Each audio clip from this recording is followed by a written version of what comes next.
ನಮ್ಮ ರಾಜ್ಯದ 224 ಮಂದಿ ಪ್ಲಸ್ ಸೋತೋರು, ಗೆದ್ದೋರು, ನಿವೃತ್ತರು, ಮಾಜಿ ಎಲ್ಲ ರಾಜಕಾರಣಿಗಳ ಭೂ ಅವ್ಯವಹಾರವನ್ನು ನಾನು ತೆಗೆದಿಡ್ತೀನಿ ಅನ್ನೋ ಒಂದು ಚಾಲೆಂಜ್ನ ಕೃಷ್ಣ ಬೈರೇಗೌಡರು ಮಾಡಿದರೆ ಬಹಳ ದೊಡ್ಡ ಕ್ರಾಂತಿ ಆಗುತ್ತೆ. ಆದರೆ ಒಂದು ತಪ್ಪೇನು ಮಾಡ್ತು ಬಿ ಜೆ ಪಿ ಅಂತಂದರೆ, ಬಿ ಜೆ ಪಿ ತನ್ನ ರಾಜಕೀಯದ ಮುನ್ನಡೆಗೋಸ್ಕರ ಒಬ್ಬ ರಾಂಗ್ ಪರ್ಸನ್ನ ಆಯ್ಕೆ ಮಾಡ್ಕೊಂತು. ಸ್ನೇಹಿತರೆ ನಮಸ್ತೆ. ಕೃಷ್ಣ ಬೈರೇಗೌಡರು ಕೋಲಾರ ಜಿಲ್ಲೆಯ ಗರುಡನಪಾಳ್ಯ ಅನ್ನೋ ಜಾಗದಲ್ಲಿ ಭಾಳ ದೊಡ್ಡ ಭೂ ಅವ್ಯವಹಾರ ಮಾಡಿದ್ದಾರೆ ಅಂತೇಳಿ ರಾಜ್ಯಾದ್ಯಂತ ಸುದ್ದಿ. ಸದನದಲ್ಲಂತೂ ಅದರ ಚರ್ಚೆ ತಾರಕಕ್ಕೆ ಹೋಗಿತ್ತು.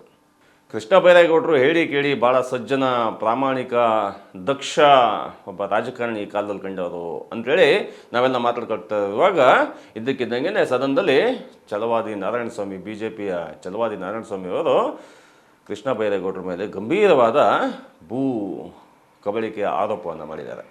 ಮೊದಲಿಗೆ ಆ ಭೂ ಕಬಳಿಕೆ ಆರೋಪ ಏನು ಈಗಾಗಲೇ ನಿಮಗೆ ಗೊತ್ತಿರುತ್ತೆ, ಅದು ಹೇಳ್ತೀವಿ. ಗರುಡನಪಾಳ್ಯ ಕೋಲಾರ ಜಿಲ್ಲೆಯಲ್ಲಿ ಇರ್ತಕ್ಕಂಥದ್ದು. ಆ ಗರುಡನಪಾಳ್ಯ ಅನ್ನುವ ಜಾಗದಲ್ಲಿ ಕೃಷ್ಣ ಬೈರೇಗೌಡರು ಸರ್ವೆ ನಂಬರ್ 46ರಲ್ಲಿ ಮತ್ತು 47ರಲ್ಲಿ 2 ಸರ್ವೆ ನಂಬರಲ್ಲಿ 21 ಎಕರೆ ಭೂ ಕಬಳಿಕೆ ಮಾಡಿದ್ದಾರೆ. 2 ಕೆರೆಗಳನ್ನು ಇಲ್ದಂಗೆ ಮಾಡಿದ್ದಾರೆ. ಅಲ್ಲಿ ಸ್ಮಶಾನದ ಜಾಗವನ್ನು ನುಂಗಾಕಿದ್ದಾರೆ. ಗೋಮಾಳದ ಜಾಗವನ್ನು ಕಬಳಿಸಿದ್ದಾರೆ. ಈ ರೀತಿಯ ಗಂಭೀರ ಆರೋಪವನ್ನು ಛಲವಾದಿ ನಾರಾಯಣಸ್ವಾಮಿ ಅವರು ಸದನದಲ್ಲಿ ಎತ್ತಿದ ತಕ್ಷಣ ಕೃಷ್ಣ ಬೈರೇಗೌಡರ ವಿರುದ್ಧ ಭಾಳ ದೊಡ್ಡ ದನಿಯನ್ನೇ ಬಿ ಜೆ ಪಿಯವರು ಎತ್ತಿದರು. ಇನ್ನೊಂದು ಕಡೆ ಕಾಂಗ್ರೆಸ್ನ ಕಾರ್ಯಕರ್ತರು, ನಾಯಕರುಗಳು ಕೃಷ್ಣ ಬೈರೇಗೌಡರು ಆಗಿ ಮಾಡೋಕ್ಕೆ ಸಾಧ್ಯನೇ ಇಲ್ಲ, ಕೃಷ್ಣ ಬೈರೇಗೌಡರು ಭಾಳ ಸಜ್ಜನ, ಭೂ ಕಬಳಿಕೆ ಆಗಿರ್ಬೋದು ಅಥವಾ ಭ್ರಷ್ಟಾಚಾರ ಆಗಿರ್ಬೋದು ಅಥವಾ ಬೇರೆ ಯಾವುದೇ ನಕಾರಾತ್ಮಕ ಅಂಶಗಳಾಗಿರ್ಬೋದು, ಯಾವುದಾದ್ರಲ್ಲೂ ಕೂಡ ಕೃಷ್ಣ ಬೈರೇಗೌಡರು ಭಾಗಿಯಾಗೋಕ್ಕೆ ಸಾಧ್ಯನೇ ಇಲ್ಲ ಅಂತ ಹೇಳ್ತಾ ಇದ್ರು. ಅದಕ್ಕೆ ಮುಂದುವರೆದ ಭಾಗವಾಗಿ ಸ್ವತಃ ಕೃಷ್ಣ ಬೈರೇಗೌಡರೇ ಏನದು ಸಮಸ್ಯೆ ಅಂಥೇಳಿ ಕ್ಲಾರಿಫಿಕೇಷನ್ ಕೂಡ ಕೊಟ್ಟಿದ್ದಾರೆ. ಏನು ಕ್ಲಾರಿಫಿಕೇಷನ್ ಕೊಟ್ಟಿದ್ದಾರೆ? ನಮ್ಮದು ವಂಶ ಪಾರಂಪರ್ಯವಾಗಿ ಬಂದಂಥದ್ದು, ಅಂದರೆ ಪಿತ್ರಾರ್ಜಿತವಾದ ಆಸ್ತಿ. ಪಿತ್ರಾರ್ಜಿತವಾದ ಆಸ್ತಿ ಹೇಗೆ ಬಂದಿತ್ತೋ ಅದೇ ರೀತಿ ನಾವು ಪಾಲು ಪಾರಿಕತ್ ಮಾಡ್ಕೊಂಡು ಬಂದಿದ್ದೀವಿ. ಇದರಲ್ಲಿ ಒಂದೇ ಒಂದು ಇಂಚು ಕೂಡ ನಾವು ಭೂ ಕಬಳಿಕೆ ಮಾಡಿಲ್ಲ. ಹಾಗೇನಾದರೂ ಮಾಡಿದರೆ ನಮ್ಮ ಮೇಲೆ ಕ್ರಮ ತಗೊಳ್ಳಿ, ತನಿಖೆ ಮಾಡಿ ಅಂಥೇಳಿ ನೇರ ಸಭಾಧ್ಯಕ್ಷರಿಗೇನೆ ವಿರೋಧ ಪಕ್ಷದ ಸಲಹೆ ತಗೊಂಡು ಒಂದು ತನಿಖಾ ಕಮಿಟಿ ಮಾಡಿ ನಮ್ಮ ಮೇಲೆ ತನಿಖೆ ಮಾಡಿ, ನಾನೇ ಸ್ವಾಗತ ಮಾಡ್ತೀನಿ, ಮಾಧ್ಯಮದವ್ರನ್ನೂ ಕರ್ಕೊಂಡು ಹೋಗ್ತೀನಿ ಅಂತೇಳಿ ಸದನದಲ್ಲಿ ಕೃಷ್ಣ ಬೈರೇಗೌಡರು ಹೇಳಿದ್ದಾರೆ. ಇದಿಷ್ಟು ಮ್ಯಾಟ್ರು. ಅದರ ಹಿಂದೆ ಈ ರಾಜ್ಯದ ರಾಜಕಾರಣ ಯಾವ ಲೆವೆಲ್ಲಿಗೆ ಹೋಗ್ತದೆ ಅನ್ನೋದನ್ನು ನಾವು ಚರ್ಚೆ ಮಾಡಬೇಕಾಗತ್ತೆ. ಈ ರಾಜಕೀಯದಲ್ಲಿ ಆರೋಪ ಪ್ರತ್ಯಾರೋಪ ಸಹಜವಾಗಿ ಇದ್ದಂಥದ್ದೇ. ಆದರೆ ಆರೋಪ ಮಾಡುವ ಮನುಷ್ಯನಿಗೆ ಇರಬೇಕಾದಂತಹ ಬೆಲೆ ಏನು, ಆರೋಪಕ್ಕೆ ಒಳಗಾದ ವ್ಯಕ್ತಿ ನಡ್ಕೋಬೇಕಾದಂತಹ ಕ್ರಿಯೆ ಏನು, ಇವೆರಡು ಭಾಳ ಸೂಕ್ಷ್ಮವಾದ ವಿಚಾರಗಳು. ಈ ಕಾಲಘಟ್ಟದಲ್ಲಿ ಆ ಸೂಕ್ಷ್ಮತೆಯನ್ನು ನಾವು ಮಾತಾಡ್ಬೋದಾ? ಕೃಷ್ಣ ಬೈರೇಗೌಡರು ಏನು ಹೇಳ್ತಿದ್ದಾರೆ? ಕೃಷ್ಣ ಬೈರೇಗೌಡರು ಹೇಳ್ತಾ ಇರೋದು, ಈ ಜಾಗ ಇದೆಯಲ್ಲ, ನಮ್ಮ ಗರುಡನಪಾಳ್ಯದ ಜಾಗ ಇದೆಯಲ್ಲ ಕೋಲಾರದ್ದು, ನಮ್ಮ ತಂದೆ ಬೈರೇಗೌಡರು ಇರ್ತಾರಲ್ಲ, ಆ ಬೈರೇಗೌಡರ ತಂದೆ ಅವರಿಗೆ ಮಹಾರಾಜರ ಕಾಲದಲ್ಲಿ ಅಲಾಟ್ ಆದಂಥ ಜಾಗ. ಅದರ ಸಂಪೂರ್ಣ ವಿವರವನ್ನು ಕೃಷ್ಣ ಬೈರೇಗೌಡರು ಹೇಳಿದ್ದಾರೆ. ಅವ್ರ ಮಾತಿನಲ್ಲೇ ಒಂದು ನಿಮಿಷ ಕೇಳ್ಕೊಂಬರೋಣ ಬನ್ನಿ.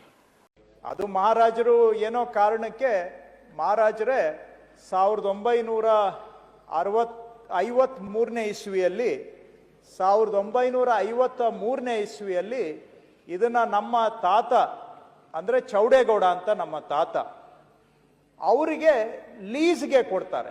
10 ವರ್ಷದ ಅವಧಿಗೆ ಲೀಸ್ಗೆ ಕೊಟ್ಟಿದ್ದಾರೆ. ಲೀಸ್ಗೆ ಕೊಟ್ಟರು. ಆಮೇಲೆ ರಾಜರದು ಏನು ಪರಿಸ್ಥಿತಿ ಆಯಿತೋ ಗೊತ್ತಿಲ್ಲ, ಇದನ್ನ ಮಾರಾಟಕ್ಕೆ ಇಟ್ಟರು. ಲೀಸ್ ಅವಧಿ ಮುಗಿಯೋದಕ್ಕೆ ಮೊದಲೇ ರಾಜಮನೆತನದವರು ಇದನ್ನ ಮಾರಾಟಕ್ಕೆ ಇಟ್ಟರು. ಅರ್ಥ ಏನು ಅಂದ್ರೆ, ಈ ಊರ್ನ ಸಂಪೂರ್ಣ ಎಲ್ಲ ಸರ್ವೆ ನಂಬರ್ 256 ಎಕರೆನೂ ಕೂಡ ಮಹಾರಾಜರು ಸೇಲ್ ಮಾಡಿರುವಂತಹದ್ದು, ಮಹಾರಾಜರು ಇದು ಮಾರಾಟ ಮಾಡಿರುವಂತಹದ್ದು ಅಲ್ಲಿಂದ ನಮಗೆ ಬಂದಿದೆ. ಮಾನ್ಯ ಅಧ್ಯಕ್ಷರೇ, ಕೇಳಿದ್ರಲ್ಲ, ಶ್ರೀಕಂಠದತ್ತ ನರಸಿಂಹರಾಜ ಒಡೆಯರವರ ಕಾಲದಲ್ಲಿ ಅವರಿಂದಲೇ, ಮಹಾರಾಜರಿಂದಲೇ ಕ್ರಯವಾಗಿ ಪಡೆದಂತಹ ಜಾಗ ನಮ್ಮದು ಅಂತ ಅವ್ರು ಹೇಳ್ತಾರೆ. ಹೀಗೆ ಕ್ರಯವಾಗಿ ಪಡೆದಂಥ ಜಾಗದ ಬಗ್ಗೆ ಇವಾಗ ವಿವಾದ ಎತ್ಕೊಂಡಿದೆ. ಏನಕ್ಕೆ ಆ ವಿವಾದ ಎತ್ಕೊಂಡಿದೆ? ಈಗ ಅಲ್ಲಿಯ ಕೆಲವು, ಕೋಲಾರದ ಕೆಲವು ಬಿ ಜೆ ಪಿಯ ಅಥವಾ ಇತರೆ ಪಕ್ಷದ ಅಲ್ಲಿಯ ಭಿನ್ನಾಭಿಪ್ರಾಯ ಇರ್ತಕ್ಕಂಥ ಕೆಲವು ನಾಯಕರುಗಳು, ಕಾರ್ಯಕರ್ತರುಗಳು ಸೋಷಿಯಲ್ ಮೀಡಿಯಾದಲ್ಲಿ ಬಂದು ಕೃಷ್ಣ ಬೈರೇಗೌಡರ ಬಗ್ಗೆ ಭಾಳ ದೊಡ್ಡ ಆರೋಪವನ್ನು ಮಾಡಿದರು. ಆ ಆರೋಪದ ಬೆನ್ನಲ್ಲೇ ಬಿ ಜೆ ಪಿ ವಿಷಯವನ್ನು ಕೈಗೆತ್ತಿಕೊಂಡಿತು. ನೆನಪಲ್ಲಿ ಗೆಳೆಯರೆ, ಇದು BJP ನೇರವಾಗಿ ಕೈಗೆತ್ತಿಕೊಂಡಂಥ ಹಗರಣ ಅಲ್ಲ, ಇದು ಹಗರಣ ಕೂಡ ಅಲ್ಲ. ಇದು ಯಾವಾಗ ಹಗರಣ ಆಗುತ್ತೆ ಅಂತಂದರೆ ಇದು ಮೇಲ್ನೋಟಕ್ಕೆ ಗೊತ್ತಾಗುತ್ತೆ ಇದು ಒಬ್ಬ ವ್ಯಕ್ತಿಯ ಚಾರಿತ್ರ್ಯವಾದ ನಿಂತಿರತಕ್ಕಂಥ ವಿಚಾರ ಅಂತೇಳಿ. ಕೃಷ್ಣ ಬೈರೇಗೌಡರು ಕಂದಾಯ ಇಲಾಖೆಯ ಸಚಿವರಾದ ನಂತರ ಕಳೆದ 2.5 ವರ್ಷದಲ್ಲಿ ಕಂದಾಯ ಇಲಾಖೆಯಲ್ಲಿ ಆಗಿರತಕ್ಕಂಥ ಗಣನೀಯವಾದ ಬದಲಾವಣೆಯನ್ನು ಯಾರೂ ಕೂಡ ತಳ್ಳಾಕೋಕ್ಕಾಗಲ್ಲ. ಹಾಗಂತೇಳಿ ಕಂದಾಯ ಇಲಾಖೆಯಲ್ಲಿ ಎಲ್ಲ ಸರಿ ಹೋಗಿದೆಯಾ? ತಾಲೂಕು ಆಫೀಸಲ್ಲಿ, ನಾಡ ಕಚೇರಿಯಲ್ಲಿ, ವಿಲೇಜ್ ಅಕೌಂಟ್ರುಗಳು, ರೆವಿನ್ಯೂ ಇನ್ಸ್ಪೆಕ್ಟರ್ಗಳು, ತಹಸೀಲ್ದಾರ್ಗಳು, AC ಗಳು ಎಲ್ಲ ಸರಿ ಹೋಗ್ಬಿಟ್ಟಿದಾರ ಅಂತಂದರೆ ಸರಿ ಆಗದೇ ಇರೋ ಮಟ್ಟಕ್ಕೆ ಕಂದಾಯ ಇಲಾಖೆ ಹೋಗ್ಬಿಟ್ಟಿದೆ. ಯಾವ ಮಟ್ಟಕ್ಕೆ ಅಂತಂದರೆ ಅಲ್ಲಿ ಏನು ಬದಲಾವಣೆ ಆಗ್ತದೆ ಅಂತ ಕೂಡ ಕಾಣಿಸೋದಿಲ್ಲ. ಅಷ್ಟರ ಮಟ್ಟಿಗೆ ಕರಪ್ಟು, ಅಷ್ಟರ ಮಟ್ಟಿಗೆ ಭ್ರಷ್ಟಾಚಾರದಿಂದ ತುಂಬೋಗಿರ್ತಕ್ಕಂಥ ಇಲಾಖೆ ಕಂದಾಯ ಇಲಾಖೆ. ಅದು ಇಡೀ ರಾಜ್ಯದ ಭೂಮಿಗೆ ಒಡೆಯ ಇದ್ದಂಥ ಇಲಾಖೆ ಅದು. ಕಂದಾಯ ಇಲಾಖೆ ಇದೆಯಲ್ಲ, ಕಂದಾಯ ಇಲಾಖೆಯ ಅನುಮತಿ ಇಲ್ಲದೆ ಕರ್ನಾಟಕ ರಾಜ್ಯದ 1 ಇಂಚು ಜಾಗವನ್ನು ಕೂಡ ಯಾರು ಏನೂ ಮಾಡೋಕ್ಕಾಗಲ್ಲ. ಅಂತಹ ಒಂದು ಮಹತ್ತರವಾದ್ದು. ಈಗ ನಮ್ಮಲ್ಲಿ ನಾವು ಇಲ್ಲಿ ಮನೆ ಕಟ್ಕೊಂಡಿದ್ದೀವಿ, ಇವಾಗ ಇಲ್ಲಿ ಫ್ಯಾಕ್ಟ್ರಿ ಕಟ್ಟಿದ್ದೀನಿ, ಇಲ್ಲೇನೋ ಕಲ್ಯಾಣ ಮಂಟಪ ಕಟ್ಟಿದ್ದೀನಿ, ಅಥವಾ ಇಲ್ಲೇನೋ ದೊಡ್ಡದೇನೋ ಕಟ್ಟಿದ್ದೀನಿ ಅಂತಂದರೆ ಅದನ್ನು ಯಾವಾಗ ಬೇಕಾದರೂ ಕೂಡ ಕಂದಾಯ ಇಲಾಖೆ ವಶಪಡಿಸ್ಕೋಬೋದು. ಯಾಕೆ ಅಂತಂದರೆ ಮೂಲತಃ ಇದು ಕಂದಾಯ ಇಲಾಖೆಗೆ ಸೇರಿದ ಜಾಗ ಅಂತಂದರೆ ಸರ್ಕಾರಕ್ಕೆ ಸೇರಿದ ಜಾಗ. ಸರ್ಕಾರ ಯಾರಿಗೆ ವಹಿಸಿದೆ? ಕಂದಾಯ ಇಲಾಖೆಗೆ ವಹಿಸಿದೆ. ಅಂತಹ ಮಹತ್ತರವಾದ ಇಲಾಖೆಯಲ್ಲಿ ಇವತ್ತು ಭ್ರಷ್ಟರೇ ತುಂಬೋಗಿದ್ದಾರೆ. ಈಗಿನ ಕಾಲದಲ್ಲ, ಆ ಕಾಲದಿಂದ ತುಂಬಿಕೊಂಡಿದ್ದಾರೆ.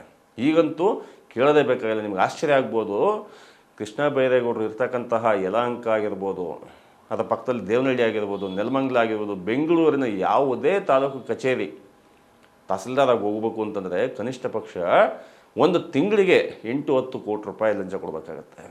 ಇನ್ನು ನಮ್ಮ ಹಾಸನ ಜಿಲ್ಲೆಯಲ್ಲಿ ಅಥವಾ ಸುತ್ತಮುತ್ತ ಇತರ ತಾಲೂಕು ಅಥವಾ ಬೇರೆ ಕಡೆ ರಾಜಧಾನಿ ಬಿಟ್ಟು ಬೇರೆ ಕಡೆ, ಬೆಂಗಳೂರು ಬಿಟ್ಟು ಬೇರೆ ಕಡೆ 1 ಕೋಟಿ ರೂಪಾಯಿ, 50 ಲಕ್ಷ, ಈ ರೀತಿ ಒಬ್ಬ ತಾಲೂಕು ತಹಸೀಲ್ದಾರ್ ಹೋಗಲಿ, ಕೆಲವು ಕಡೆ ಒಬ್ಬ ರೆವಿನ್ಯೂ ಇನ್ಸ್ಪೆಕ್ಟ್ರಿಗೆ ಅಷ್ಟು ದುಡ್ಡು ಕೊಟ್ಟು, ರಾಜಕಾರಣಿಗಳಿಗೆ ದುಡ್ಡು ಕೊಟ್ಟು ಹೋಗ್ಬೇಕಾಗತ್ತೆ. ಅಂದರೆ ಅವರ ಆದಾಯ ಎಷ್ಟಿರ್ಬೋದು ನೀವು ಲೆಕ್ಕ ಹಾಕಿ. ಇದನ್ನು ಇವಾಗ ಏನು ಮಾಡಿದ್ದಾರೆ ಅಂದರೆ, ಇವಾಗ ಕೃಷ್ಣ ಬೈರೇಗೌಡರು ನೇರ ತಹಸೀಲ್ದಾರ್ ಆಗಿರಲಿ, AC ಆಗಿರಲಿ, ಮುಂತಾದ ಈ ಕೀ ಪೋಸ್ಟಲ್ಲಿರ್ತಕ್ಕಂಥ ಅಧಿಕಾರಿಗಳ ಕೈಗೆ ಹೋಗಿಲ್ಲ ಎನ್ನುವರು. ಅವ್ರು ಏನು ಮಾಡ್ತಾ ಇದ್ದಾರೆ ಅಂತಂದರೆ, ಇಡೀ ಇಲಾಖೆಯನ್ನು ಭೂ ಸುಧಾರಣೆ ವ್ಯವಸ್ಥೆಯಲ್ಲಿ ಎಷ್ಟು ಮಟ್ಟಿಗೆ ಮಾಡ್ಬೋದು ಅವ್ರಿಗೆ ಗೊತ್ತಿದೆ. ಬ್ಯೂರೋಕ್ರಾಟ್ಸ್ನ ಎದುರಾಕಂಡು ಏನು ಮಾಡೋಕ್ಕಾಗಲ್ಲ. ಒಬ್ಬ ಪ್ರಬುದ್ಧ ರಾಜಕಾರಣಿ ಮಾಡಬೇಕಾಗಿರೋ ಕೆಲಸ ಏನು ಅಂತಂದರೆ, ಅಧಿಕಾರಿಗಳನ್ನು ವಿಶ್ವಾಸಕ್ಕೆ ತಗೊಬೇಕು, ಅವ್ರನ್ನ ನಿಧಾನಕ್ಕೆ ತಿದ್ದುವ ಕೆಲಸ ಮಾಡಬೇಕು. ಹಾಗೆ ನಿಧಾನಕ್ಕೆ ತಿದ್ದುವ ಕೆಲಸವನ್ನು ಮಾಡುವ ನಿಟ್ಟಿನಲ್ಲಿ ಕೃಷ್ಣ ಬೈರೇಗೌಡರು ಇದ್ದಾರೆ. ಅವ್ರೇನು ಮಾಡ್ತಾರೆ, ಈ ಖಾತಾ ಸರಿ ಮಾಡೋದು, 1 to 5 ಮಾಡೋದು. 1 to 5 ಅಂತಂದರೆ ಪೋಡಿ ಮಾಡೋದು, ದುರಸ್ತು ಮಾಡೋದು, ಕರ್ನಾಟಕದ ಇಂಚಿಂಚು ಜಾಗಕ್ಕೆ ದಾಖಲೆ ಇರುವಂತೆ ನೋಡ್ಕೊಳ್ಳೋದು. ಇದು ಭಾಳ ಮುಖ್ಯವಾದ ವಿಚಾರ. ಕಂದಾಯ ಇಲಾಖೆ ಕೆಲಸ ಇಡೀ ನಾಡಿನಲ್ಲಿ ಇರ್ತಕ್ಕಂಥ ಭೂಮಿ ನನ್ನ ಅಂಡ್ರಿಗೆ ಬರುತ್ತೆ ಅಂತಂದಾಗ ಆ ಅಂಡ್ರಲ್ಲಿರ್ತಕ್ಕಂಥ ಭೂಮಿಯ ಇಂಚಿಂಚು ಜಾಗದ ದಾಖಲೆ ಇರುವಂತೆ ನೋಡ್ಕೊಳ್ತಕ್ಕಂಥ ಕೆಲಸ. ಕಂದಾಯ ಇಲಾಖೆಯಲ್ಲಿ ಇರ್ತಕ್ಕಂಥ ದೊಡ್ಡ ಸವಾಲಿನ ಕೆಲಸ ಏನು ಅಂತಂದರೆ, ಅರ್ಧಕ್ಕೆ ಅರ್ಧ ಜಾಗ ಕರ್ನಾಟಕದಲ್ಲಿ ಅದು ಎಷ್ಟು ಕೋಟಿ ಹೆಕ್ಟೇರ್ ಜಾಗ ಇದೆಯೋ ಅದರಲ್ಲಿ ಅರ್ಧ 50% to 40% ಜಾಗಕ್ಕೆ ದಾಖಲೆಗಳೇ ಇಲ್ಲ. ಆ ದಾಖಲೆಗಳನ್ನು ಡಿಜಿಟೀಕರಣ ಮಾಡಿ ಅದನ್ನು ಒಂದು ಕಡೆ ಸೇವ್ ಮಾಡಿ ಅದನ್ನು ಈ ಖಾತಾ ಮಾಡೋದು ಅಥವಾ ಪೋಡಿ ಮಾಡೋದು, ಈ ರೀತಿ ಆಡಳಿತಾತ್ಮಕವಾಗಿ ಮಾಡ್ತಕ್ಕಂಥ ಕೆಲಸಗಳನ್ನು ಮಾಡ್ತಿದ್ದಾರೆ. ಆದರೆ ಬ್ಯೂರೋಕ್ರಾಟ್ಸಿಗೆ ಇನ್ನೂ ಕೈ ಹಾಕಿಲ್ಲ. ಭ್ರಷ್ಟಾಚಾರ ನಿರ್ಮೂಲನೆ ವಿಚಾರಕ್ಕೆ ಕೈ ಹಾಕಿಲ್ಲ. ಇನ್ನು ಮುಂದಕ್ಕೆ ಮಾಡೋ ಕೆಲಸ ಅದೇ ಕೃಷ್ಣ ಬೈರೇಗೌಡರು ಅನ್ನುವ ಸೂಚನೆ ಸಿಕ್ಕಿದ್ದೇ ತಡ ಕೃಷ್ಣ ಬೈರೇಗೌಡರ ಮೇಲೆ ಇದ್ದಕ್ಕಿದ್ದಂಗೆ ಆರೋಪಗಳು ಸುರಿಮಳೆ ಆಗಿದೆ. ಇದು ನಾನು ಮೊದಲೇ ಹೇಳ್ದಂಗೆ ಸಹಜ ಕೂಡ ರಾಜಕಾರಣದಲ್ಲಿ. ಆರೋಪ ಯಾರು ಬೇಕಾದ್ರೂ ಮಾಡ್ಬೋದು. ಕೃಷ್ಣ ಬೈರೇಗೌಡರು ಏನು ಸಾಚ ಅಂತ ನಾವು ಹೇಳಬೇಕಾಗಿಲ್ಲ, ಅಥವಾ ಇನ್ನೊಬ್ಬರು ಯಾರೋ ಸಾಚ ಅಂತ ಹೇಳಬೇಕಾಗಿಲ್ಲ. ಈ ಕಾಲದಲ್ಲಿ ಯಾರೂ ಕೂಡ ಸಾಚಾಗಿ ಉಳಿಯೋಕ್ಕೆ ಸಾಧ್ಯನೇ ಇಲ್ಲ. ಸಾಚಾಗಿ ಉಳಿದ್ಬಿಟ್ಟು ನಾನು ಎಲ್ಲರೂ MLA ಆಗ್ತೀನಿ, ಸಾಚಾಗಿ ಉಳಿದ್ಬಿಟ್ಟು ನಾನು MP ಆಗ್ತೀನಿ, ಸಾಚಾಗಿ ಉಳಿದು ನಾನು ಮಿನಿಸ್ಟರ್ ಆಗ್ತೀನಿ ಅಂತಂದರೆ ಈ ಕಾಲದಲ್ಲಿ ಅಸಾಧ್ಯವಾದ ಮಾತು.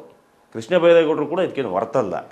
ಆದರೆ ಈ ಕಾಲಘಟ್ಟದಲ್ಲಿ ನಮಗೆ ಒಂದಷ್ಟು ಆಶಾಕಿರಣವಾಗಿ, ಒಂದಷ್ಟು ಪರವಾಗಿಲ್ಲ, ಇದೇ ರೀತಿ ಮುಂದುವರ್ಕೊಂಡು ಹೋದರೆ ಒಂದಷ್ಟು ಏನಾದರೂ ಒಂಚೂರು ಬದಲಾವಣೆ ಕಾಣ್ಬೋದು ರಾಜಕಾರಣ ಅನ್ನೋ ಆಶಾವಾದ ಇದೆ. ಆದರೆ ಒಂದು ತಪ್ಪೇನು ಮಾಡ್ತು BJP ಅಂತಂದರೆ, BJP ತನ್ನ ರಾಜಕೀಯದ ಮುನ್ನಡೆಗೋಸ್ಕರ ಒಬ್ಬ ರಾಂಗ್ ಪರ್ಸನ್ನ ಆಯ್ಕೆ ಮಾಡ್ಕೊಂತು. ಕೃಷ್ಣ ಬೈರೇಗೌಡರು ಅಂತವ್ರನ್ನ ನಾವು ಅಟ್ಯಾಕ್ ಮಾಡ್ತೀವಿ ಅಂತಂದಾಗ ಬೇಕಾದಂಥ ಸಿದ್ಧತೆ BJPಗೆ ಇಲ್ಲವೇ ಇಲ್ಲ. ಆದರೆ ಕೃಷ್ಣ ಬೈರೇಗೌಡರಿಗೊಂದು ಸಾಧ್ಯತೆ ಇದೆ. ಏನು ಸಾಧ್ಯತೆ ಅದು?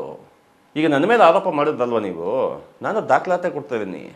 ಮಹಾರಾಜರಿಂದ ನಾವು ಕ್ರಯಕ್ಕೆ ಪಡೆದಂತಹ ದಾಖಲಾತಿ ನಿಮ್ಮ ಮುಂದಿಡ್ತಾ ಇದ್ದೀನಿ. ಅದು ಆಚೆಗೆ 2 ಕೆರೆಗಳು ಹಂಗೆ ಇದ್ದಾವೆ, ಇನ್ನುಳಿದ ವ್ಯವಸ್ಥೆ ಎಲ್ಲ ಹಂಗೆ ಇದೆ. ಅದೊಂದು ಮಹಾರಾಜರಿಗೆ ಮೀಸಲಾಗಿದ್ದಂತಹ ಗ್ರಾಮ, ಅದು ಒಬ್ಬರೇ ಇರ್ತಕ್ಕಂಥ ಒಂದೇ ಕುಟುಂಬಕ್ಕೆ ಮೀಸಲಾದಂಥ ಗ್ರಾಮ ಆಗಿತ್ತದು. ಆ ಗ್ರಾಮದಲ್ಲಿ ಮಧ್ಯದಲ್ಲಿ ಕೆರೆಗಳು ಕೂಡ ಹಂಗೆ ಇದ್ದಾವೆ, ಇನ್ನುಳಿದ ವಿಚಾರಗಳು ಹಿಂಗಿದ್ದಾವೆ ಅಂತೇಳಿ ಪ್ರಸ್ತಾಪ ಮಾಡಿದ್ದಾರೆ. ಅದರ ಆಚೆಗೆ ಕೃಷ್ಣ ಬೈರೇಗೌಡರು ಏನು ಮಾಡಬೇಕಾಗತ್ತೆ, ನನ್ನ ಮೇಲೆ ಈಗ ಆರೋಪ ಮಾಡ್ತಾರಲ್ಲ, ನಾನು ಕಂದಾಯ ಇಲಾಖೆಯಲ್ಲಿ ಇದ್ದೀನಿ ಈಗ. ನಾನು ಕಂದಾಯ ಇಲಾಖೆಯ ಸಚಿವ. ನಾನು ನಮ್ಮ ರಾಜ್ಯದ 224 ಮಂದಿ ಪ್ಲಸ್ ಸೋತೋರು, ಗೆದ್ದೋರು, ನಿವೃತ್ತರು, ಮಾಜಿ ಎಲ್ಲ ರಾಜಕಾರಣಿಗಳ ಭೂ ಅವ್ಯವಹಾರವನ್ನು ನಾನು ತೆಗೆದಿಡ್ತೀನಿ ಅನ್ನೋ ಒಂದು ಚಾಲೆಂಜ್ನ ಕೃಷ್ಣ ಬೈರೇಗೌಡರು ಮಾಡಿದರೆ ಬಹಳ ದೊಡ್ಡ ಕ್ರಾಂತಿ ಆಗುತ್ತೆ. ಅದು ಕೃಷ್ಣ ಬೈರೇಗೌಡರು ವೈಯಕ್ತಿಕವಾಗಿ ತಗೊಂಡು ಟ್ರಿಗರ್ ಮಾಡೋದು ಸ್ವಲ್ಪ ಕಷ್ಟ. ಯಾಕೆಂದರೆ ಕೃಷ್ಣ ಬೈರೇಗೌಡರ ಸ್ವಭಾವ ಹಂಗಲ್ಲ. ಅವ್ರು ಯಾವುದನ್ನೂ ವೈಯಕ್ತಿಕವಾಗಿ ತಗೊಂಡಂಗೆ ಕಾಣಿಸ್ತಾ ಇಲ್ಲ. ಅವರೇನಿದ್ರು ಕೂಡ ಸೋಷಿಯಲ್ಲಾಗಿ ಮಾತಾಡ್ತಾರೆ, ಡೆಮೊಕ್ರೆಟಿಕ್ಕಾಗಿ ಮಾತಾಡ್ತಾರೆ, ಪರ್ಸನಲ್ಲಾಗಿ ತಗೊಂಡಾಗ ಮಾಡಲ್ಲ. ಅದು ಪರ್ಸನಲ್ಲಾಗಿ ತಗೊಳ್ಳಿ ಅಂತ ಹೇಳೋದಲ್ಲ, ಇದು ನಾಡಿನ ಒಳತೆಗೋಸ್ಕರ.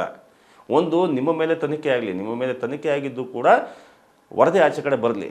ಅದ್ರ ಮುಖಾಂತರ ನೀವು ಹೇಳಿಕೆ ಕೊಟ್ಟಾಗಿದೆ, ನಾವು ತುಂಬ ಫಾಸ್ಟ್ ಆಗಿದ್ದೀವಿ, ನನ್ನ ಮೇಲೆ ತನಿಖೆ ಮಾಡಿ, ನೀವು ಎಲ್ಲ ಮಾಧ್ಯಮದವರು ಬನ್ನಿ, ವಿಪಕ್ಷದವ್ರು ಬನ್ನಿ, ಒಂದು ತನಿಖೆ ತಂಡ ಆಗಲಿ ಅಂತ ಹೇಳಿದ್ದೀರ. ನಿಮ್ಮ ತನಿಖೆಯ ಜೊತೆಗೆ ನೀವು ಕಂದಾಯ ಇಲಾಖೆಯಲ್ಲಿ ಇದ್ದೀರ, ನೀವೇ ಹೆಡ್ ಆಫ್ ದಿ ಚೀಫ್ ಅಲ್ಲಿ ಮಿನಿಸ್ಟ್ರಿ. ನೀವು ಮಾಡಬೇಕಾಗಿರ್ತಕ್ಕಂಥ ಕೆಲಸ ಏನು ಅಂತಂದರೆ, ಈ ರಾಜ್ಯದ ಮಾಜಿ, ಹಾಲಿ, ಗೆದ್ದೋರು, ಸೋತೋರು ಅದಷ್ಟೂ ಜನಗಳ ಡೇಟಾವನ್ನು ತೆಗಿಯೋಕ್ಕೆ ಸಾಧ್ಯ ಇಲ್ವ ನಿಮ್ಮ ಕೈಲಿ? ಒಂದು ವೇಳೆ ಆ ಕೆಲಸಕ್ಕೆ ನೀವು ಕೈ ಹಾಕಿದ್ದೇ ಆಗಿದ್ರೆ ಇಡೀ ನಾಡಿನ ಜನ ನಿಮಗೆ ಕೈ ಜೋಡಿಸ್ತಾರೆ. ಇದುವರೆಗೂ ಕೂಡ ಕೃಷ್ಣ ಬೈರೇಗೌಡರು CM ಆಗಲಿ ಅನ್ನೋ ಲೆವೆಲಿಗೆ ಮಾತಾಡ್ತಾ ಇದ್ದಾರೆ. ಆದರೆ ಭೂಮಾಲೀಕರನ್ನ ಎದುರಾಕೊಂಡು ಇದುವರೆಗೂ ರಾಜಕಾರಣದಲ್ಲಿ ಉಳಿದವ್ರ ಕಷ್ಟ. ಆದರೆ ಸ್ವತಃ ನೀವು ಭೂಮಾಲಕರಾಗಿ, ಅಂದರೆ 100 ಎಕರೆ ಜಾಗವನ್ನು ಹೊಂದಿದವರಾಗಿ ನಿಮಗೆ ಅನುಭವ ಇದೆ, ನಿಮಗೆ ಆ ಗಟ್ಸ್ ಇದೆ, ನೀವು ಆ ಕೆಲಸ ಮಾಡ್ಬೋದು ಅಂತ ಆಶಿಸ್ತಾ ಕರ್ನಾಟಕ ರಾಜ್ಯದ ಅದಷ್ಟೂ ರಾಜಕಾರಣಿಗಳ ಭೂ ಹಗರಣವನ್ನು, ಭೂ ಒತ್ತುವರಿಯನ್ನು ಬಯಲಿಗೆ ಹಿಡಿತದ ಅಂತ ಆಶಿಸ್ತಾ ಈ ವಿಡಿಯೋ ಮುಗಿಸ್ತೀನಿ. ಧನ್ಯವಾದಗಳು. ಚೆನುಗಿರಿ ಇದು ನಿಮ್ಮ ದನಿ.